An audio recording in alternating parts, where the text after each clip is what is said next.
Hey friends, this is Miles and welcome to बोल बोल बोल गया नहीं वेलकम टू नहीं हिंदी में बोलते वेलकम टू स्टडी वाला फ्रेंड अगेरी। आज हम डिस्कस करने वाले हैं एग्रीकल्चर क्लास 10th का ज्योग्राफी का चैप्टर नंबर 4। ये अगर चैप्टर अगर टर्म 1 में शामिल है तो इसको बहुत अच्छे से डिस्कशन करना पड़ेगा क्योंकि एमसीक्यू सबका बाप। But before that, but please subscribe study वाला फ्रेंड्स फॉर अपकमिंग वीडियोस। और बकवास नहीं, डायरेक्ट पढ़ाई पढ़ाई पढ़ाई। इसमें हम डिस्कस करने वाले हैं what is agriculture, types of farming, cropping pattern, major crops in India, technological and institutional reform, impact of globalisation in agriculture. Agriculture वो होता है, अरे खेती यार, खेती। एग्रीकल्चर मोस्टली 3 टाइप्स के होते हैं। पहला जो होता है प्राइमेटिव सब्सिस्टेंस फार्मिंग, सेकंड जो होता है intensive subsistence farming, third one is commercial farming. Primitive subsistence farming में मतलब अपने ओन नीड के सेटिस्फाई करने के लिए एग्रीकल्चर किया जाता है। जब इंटेंसिव सब्सिस्टेंस फार्मिंग में होता है अपने ओन नीड्स तो सेटिस्फाई करते हैं लेकिन जो स्मॉल सरप्लस क्रॉप रह जाता है उसको हम सोल्ड करते हैं लोकल मार्केट में। बट कमर्शियल फार्मिंग में प्रॉफिट मेकिंग होता है। Then use primitive tools. Primitive subsistence farming में प्राइमेटिव पुराने ज़माने का टूल्स यूज होता है, बट इंटेंसिव सब्सिस्टेंस फार्मिंग में मोस्टली लेबर यूज होता है उतना। और जो कमर्शियल फार्मिंग वो मशीनरीज यूज होता है। एग्जाम्पल प्राइमेटिव सब्सिस्टेंस का स्लैश एंड बर्न एग्रीकल्चर, तो उसको मतलब एंड इंटेंसिव सब्सिस्टेंस फार्मिंग का जहाँ पर ज़्यादा लोग रहते हैं वहाँ पर मोस्टली पॉपुलेशन रहता है, वहाँ पर एग्रीकल्चर किया जाता है, जैसे यूपी, राजस्थान एंड एमपी ये सब। कमर्शियल फार्मिंग का प्लांटेशन और बहुत सारे हैं। Then come to cropping pattern in India. 3 types of cropping pattern here. One is rabi, second one is kharif and third one is zaid. Rabi वो उसको क्या होता है अक्टूबर एंड दिसंबर में उसको सोन किया जाता है जो क्रॉप होता है, और हार्वेस्ट समर एंड अप्रैल से जून में हार्वेस्ट किया जाता है। देन इम्पोर्टेंट रबी क्रॉप्स जो हैं वो व्हीट होते हैं, barley, mustard, peas and grams. Then kharif crop कब, जब मानसून आ रहा होता है, बारिश हो रही होती है, स्टार्ट होती है, तभी इसको मतलब बोया जाता है। देन सितंबर और अक्टूबर के बीच में इसको हार्वेस्ट किया जाता है। देन पैडी, मेज, जौवर, बाजरा एंड कॉटन, जूट, ये कुछ खरीफ क्रॉप है। अब जो बीच रह जाता है जैसे खरीफ एंड रबी क्रॉप्स के बीच में जो गैप रह जाता है, जैसे अप्रैल के महीने में उसको जब हम क्या बोलते हैं, जब क्या रबी सीजन उसको मतलब ख़त्म हो जाता है तो उसमें शॉर्ट पीरियड होता है, जैसे उसे जैद बोलते हैं। और वो क्या होता है समर में शॉर्ट पीरियड होता है, और रबी एंड खरीफ के बीच में होता है। देन इंपॉर्टेंट कुछ क्रॉप्स हैं जैसे वाटरमेलन, मस्कमेलन एंड कुकुम्बर। अब हम डिस्कस करने वाले हैं major crops. First one is rice. जो इंडिया जो है लार्जेस्ट प्रोड्यूसर, इंडिया में ये लार्जेस्ट प्रोड्यूस होता है राइस। देन इंडिया जो है second largest producer after China rice का। और राइस एक खरीफ क्रॉप है। स्टेट जैसे वेस्ट बंगाल, पंजाब एंड हरियाणा बहुत अच्छा प्रोडक्शन करते हैं राइस। एंड इसे चाहिए क्या, एनुअल रेनफॉल एबोव 100 सेंटीमीटर इसको चाहिए होता है, और ये ग्रो होता है temperature above 25 degree Celsius. Next जो आता है वो व्हीट होता है। देन इंडिया में व्हीट जो है सेकंड लार्जेस्ट फूड क्रॉप है एंड सेकंड लार्जेस्ट प्रोड्यूसर भी है India after China. Then wheat एक रबी क्रॉप है। देन स्टेट्स जो बहुत अच्छा व्हीट उगाते हैं वो हैं यूपी, पंजाब, हरियाणा। एंड इसे एनुअल रेनफॉल 50 to 75 सेंटीमीटर में भी चाहिए। देन आ जाता है हमारा मिलेट्स। तो ये हाई न्यूट्रिशन वैल्यू होता है, जैसे ये 3 टाइप्स के होते हैं, जोवर, बाजरा एंड रागी। और इंडिया जो है थर्ड लार्जेस्ट फ्रूट क्रॉप ये जो इंडिया में है, और ये खरीफ क्रॉप है। मेज जो होता है ना वो खाने के लिए यूज़ होता है और एनिमल के फूडर के लिए भी यूज़ होता है। देन ये खरीफ क्रॉप है और इसे स्पेशली स्टार मार्क दे के नोट करना, ये बिहार में रबी क्रॉप की तरह यूज़ होता है, रबी सीजन में इसको बोया जाता है।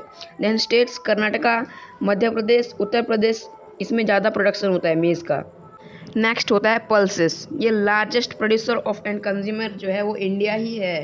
हम ज़्यादा खाते हैं और ज़्यादा प्रोड्यूस भी करते हैं, और इसमें बहुत मात्रा से प्रोटीन पाया जाता है। और कुछ क्रॉप्स जो हैं पल्सेस का वो है उड़द, मूंग, मसूर, पीज एंड तूर, ये सब जो होते हैं वो पल्सेस होते हैं। देन स्टेट्स जो हाईली पल्सेस मतलब ग्रोइंग करते हैं वो है मध्य प्रदेश, राजस्थान, महाराष्ट्र एंड उत्तर प्रदेश। और एक मेन चीज़, जो पल्सेस होते हैं वो नाइट्रोजन फिक्सिंग में हेल्प करते हैं।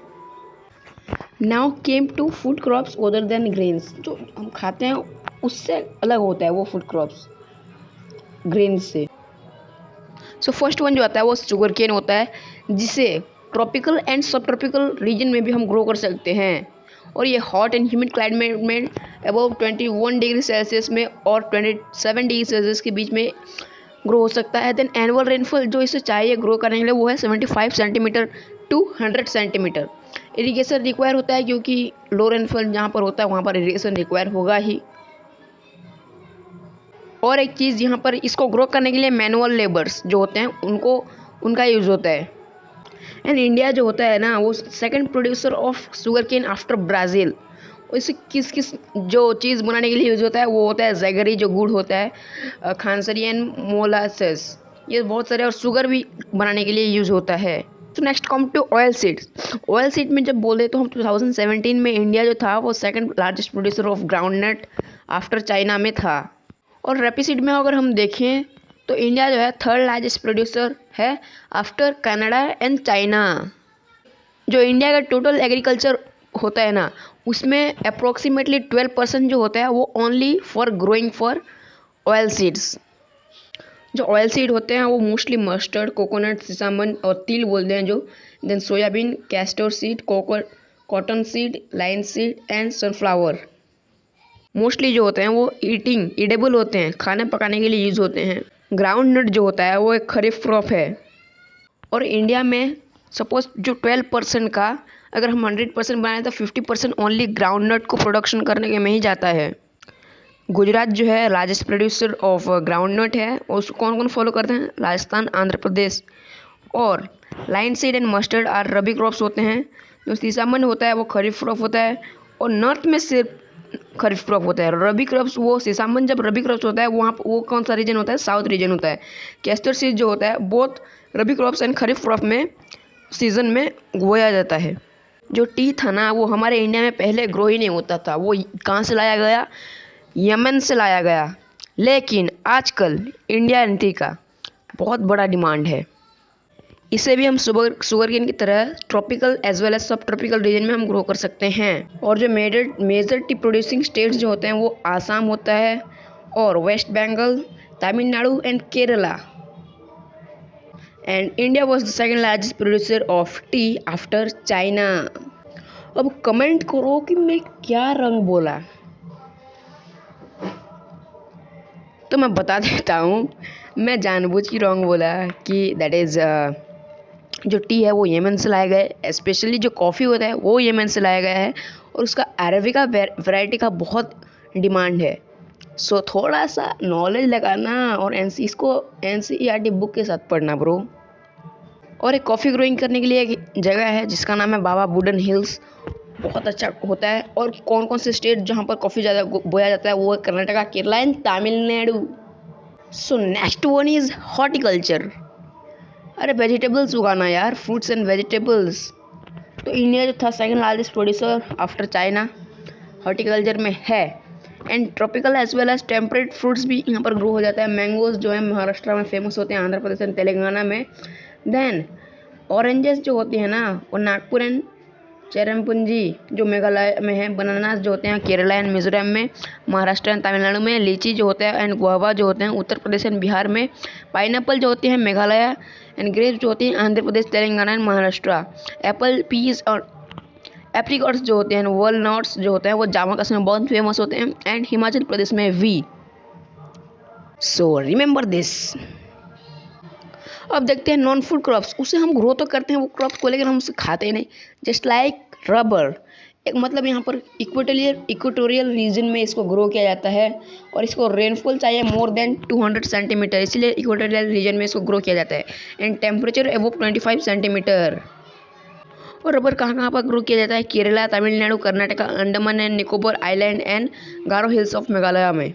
नेक्स्ट अगर हम देखते हैं फाइबर क्रॉप्स जैसे cotton, jute, hemp and natural silks, ये होते हैं। और सिल्क कहाँ से मिलता है हमके, सिल्क देखो, सिल्क वर्म्स के कुकुन से मिलता है, कुकुन्स, और उसे मतलब सिल्क वर्म से कुकुन से उसको ट्रांसफर करके सिल्क का कपड़ा बनाना, दैट इज कॉल्ड सेरिकल्चर।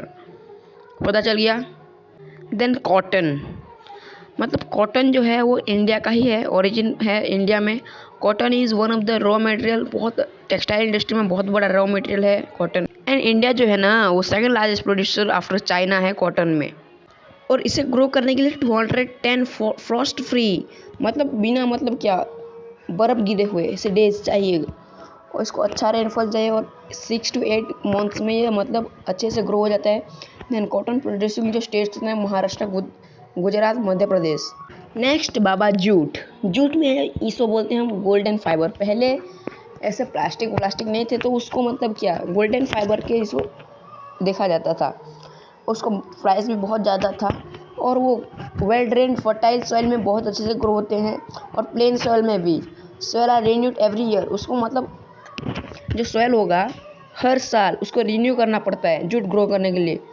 मतलब क्या बोलो तो कौन सा सॉइल होगा, तो ये होगा alluvial soil.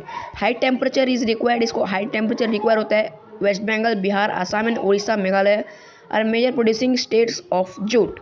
It is also making gunny bags, किस किस के लिए यूज़ होता है gunny bags, mats, ropes. High cost होने की वजह से इसे ये रिप्लेस कर दिया किसने, नायलन ने इसको रिप्लेस कर दिया। Next one is technological and institutional reform. So land reform किया गया, ज़मींदारी को हटा दिया गया। जैसे बहुत ज़मींदार होता था, उसके पास बहुत सारा क्या होता था, सो उसको हटा दिया गया। बहुत सारा लैंड होने के बाद उसको डिमांड, जो बहुत सारे लोग होते थे ना, बहुत सारा लैंड होता था एक ज़मींदार के पास, तो उसको नीलाम कर दिया गया, क्योंकि every person are equal, so उसको इक्वलाइज करना चाहिए। Then green revolution and white revolution किया गया, बहुत सारे रिफॉर्म किए गए जैसे अच्छे से एग्रीकल्चर हो पाए। देन ग्रामीण बैंक सेटअप किया गया, जहाँ पर किसान को, फार्मर को लो इंटरेस्ट में लोन मिल जाएगा, और किसान क्रेडिट कार्ड बनाया गया, जैसे उसको अच्छे से एग्रीकल्चर करने में हेल्प मिलेगा। Then personal accident insurance scheme, अगर कोई मतलब क्या पैडी या कोई भी क्रॉप खराब हो जाता है तो उसका एक इंश्योरेंस बनाएंगे, और वो स्कीम बनाया गया। और एक चीज़ है भूदान और ग्रामदान, तो स्पेशली ये बहुत बड़े बड़े ज़मींदार से करवाया गया। और वो कौन किए, वो इनिशिएट किसने किया, विनोबा भावे, जो गांधी जी के क्या चेले टाइप के थे। तो इसे बोला जाता है ब्लडलेस रिवॉल्यूशन। तो ये क्या गया कि उनको मतलब डोनेट करना था, एक बहुत जिसके एक जमींदार के पास बहुत बड़ा लैंड होगा तो वो डोनेट करेगा। किसी व्यक्ति, छोटे छोटे जो गरीब लोग होंगे उनको, किसान को डोनेट किया जाना चाहिए। देन वीडियो का लास्ट टॉपिक है impact of globalisation on agriculture. So globalisation से पहले क्या हुआ, रॉ कॉटन, स्पाइसेस, जो इंडियो। ग्लोबलाइजेशन मतलब क्या, जैसे कोई ब्रिटिश लोग हमारे यहाँ पर आए, सो ये होता है ग्लोबलाइजेशन। तो ग्लोबलाइजेशन मतलब क्या होता है, आगे पीछे जाना, यहाँ वहाँ घूमना। सो रॉ मटेरियल जैसे cotton, spices, indigo, textile industry were importance export of India, तो इंडिया से ये सब लाया गया और उसको एक्सपोर्ट किया गया। Then after globalisation organic farming किया गया, ऑर्गेनिक मतलब प्योर। हाई वैल्यू क्रॉप्स अच्छे से मतलब HYV सीड्स यूज़ किया गया, देन उसको अच्छे से बेचा गया।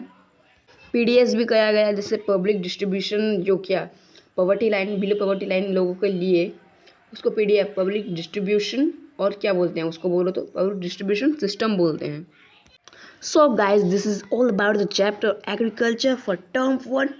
और इससे ये वीडियो खत्म होने के बाद अब जाना NCERT बुक उठाना और एक बार अच्छे से पढ़ लेना, और मुझे पता चल गया कि तुम ठोक दोगे एग्ज़ाम में। उससे पहले हमारे चैनल को सब्सक्राइब करियो, क्योंकि ऐसे ही वीडियो आगे भी लगातार आते रहेंगे। धन्यवाद।